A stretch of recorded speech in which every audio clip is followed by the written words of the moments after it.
Welcome to the Phone Transformer channel. In today's video, we'll show you how to search for a person on Google step by step.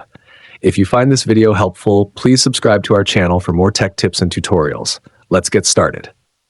Step 1. First, open the Google app on your Samsung device.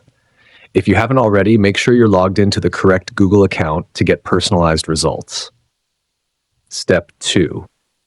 Once the app is open, locate the search bar at the top of the screen. Tap on it and then type the name of the person you want to look up.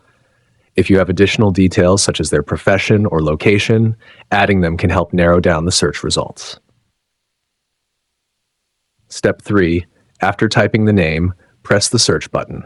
You'll see a list of results related to that person. Look through the results carefully and select the most relevant one. If the person is well known, their profile may appear at the top of the search results.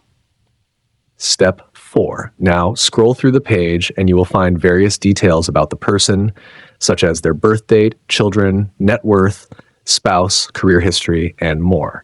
If available, you may also see images, social media profiles, or links to news articles related to them. And that's it. Searching for a person on Google is that easy.